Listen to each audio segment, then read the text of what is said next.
दारुका, ये मेरे मेरे असुर भस्म कैसे हो गए दारुका? हाँ? ये क्या हो गया दारुका? हाँ? देखो।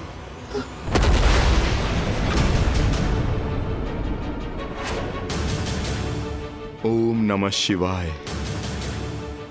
ओम नमः शिवाय।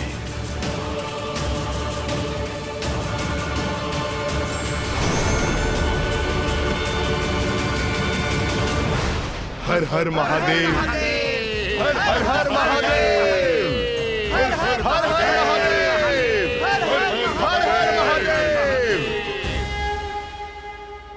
दारुक, दीर्घ अवधि से तुम निर्दोष जीवों को बंदी बनाकर उन्हें प्रताड़ित कर रहे हो, किंतु अब समय आ गया है तुम्हें तुम्हारे अपराधों का दंड प्राप्त हो। नहीं, ये उचित नहीं है।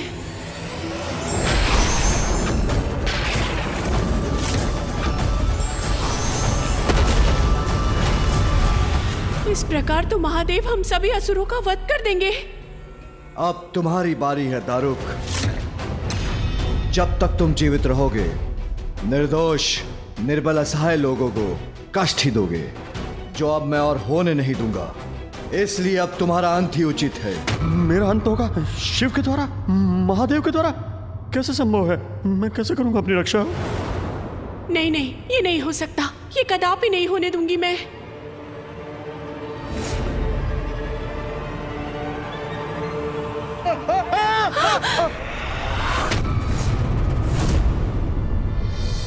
एक स्त्री पर अपने अस्त्र का प्रयोग नहीं कर सकता मैं।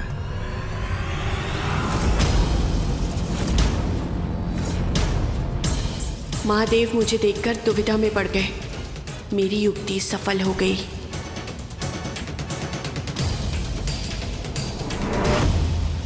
महादेव, आप मेरे स्वामी का अंत करना चाहते हैं ना? तो कीजिए उनका अंत।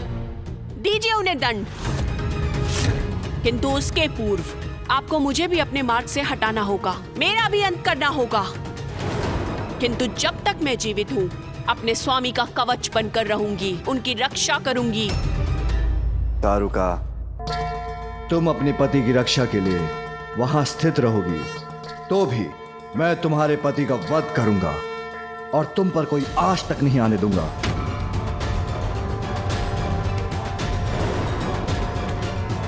नहीं, ऐसा कदापि नहीं करेंगे आप महादेव।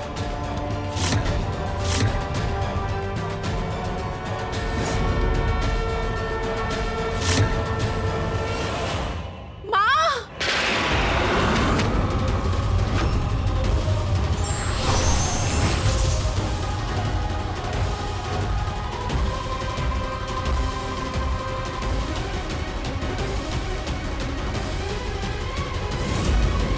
मेरे यहाँ स्थित रहने पर भी आप आगे बढ़ सकते हैं, किंतु अपनी पत्नी देवी आदिशक्ति के वचन और उनके कवच को भेद कर कैसे आगे बढ़ेंगे आप?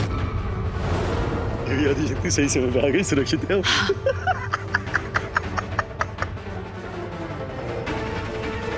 चलो अच्छा हुआ, देवी आदिशक्ति समय रहते आ तो गई। अब कुछ नहीं हो सकता मुझे, सुरक्षित हूं मैं।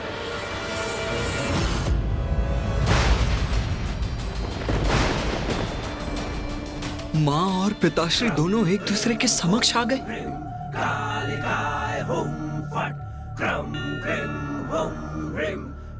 माता, दारुका ने तो आपकी आदिशक्ति के रूप को ही ढाल बना लिया, वो भी पिताश्री महादेव के विरुद्ध।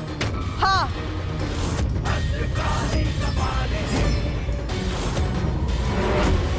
मैं अत्यंत दुखी थी उस दिवस। मेरी ही शक्ति मेरे ही स्वामी महादेव को रोकने में बाधा बन रही थी। अति हो रही थी ये, किंतु मैं भक्त को दिए गए वरदान के कारण विवश हो रही थी।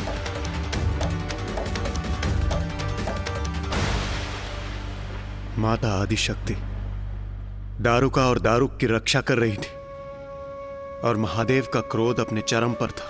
अत्यंत भयंकर और विकट स्थिति थी वो। महादेव का एकमात्र लक्ष्य था उस असुर का अंत करना जो उनके भक्तों को कष्ट दे रहा था, और स्वयं माता आदिशक्ति उनके मार्ग में बाधा बनकर खड़ी थी, जिस कारण महादेव का क्रोध और भी तीव्र होता जा रहा था। महादेव, क्या क्या क्या क्या करेंगे आप? कैसी दुविधा में फंस गए? देखिए मेरी पत्नी माँ आदिशक्ति की परम भक्त है और माँ आदिशक्ति ने स्वयं सुरक्षा कवच बना दिया।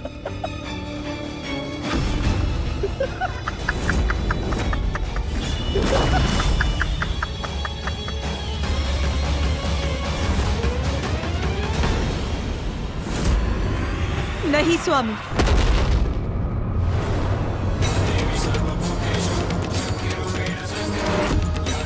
माँ, दारुका माँ, अपना अस्त्र मत चलाइए, अन्यथा अनर्थ हो जाएगा।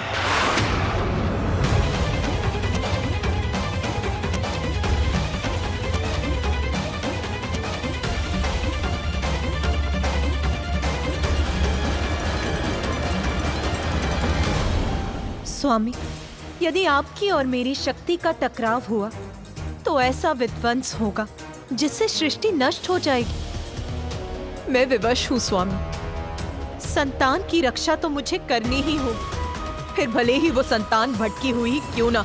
नारी, माँ हैं आप, इसलिए आपका भावनाओं के अतिरिक्त में बहना स्वाभाविक है।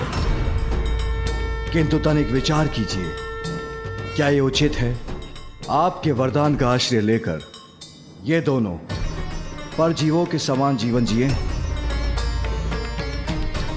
सभी को कष्ट पहुंचाएं, सभी को आहत करके उन्हें अपना आहार बनाएं, जो अन्य सभी को असुरक्षित कर उनकी रक्षा करने में आपको पीड़ा नहीं होती?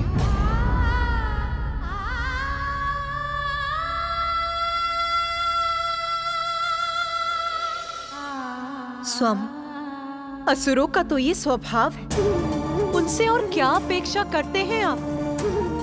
उनके आराध्य को कितनी भी पीड़ा पहुंचे, फिर भी वो वही करते हैं जो उनकी इच्छा होती है।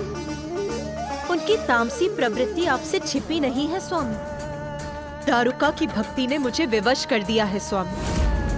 उसके पति की और उसके असुर समुदाय की रक्षा तो मुझे करनी ही होगी। बस हट जाइए मेरे मार्ग से।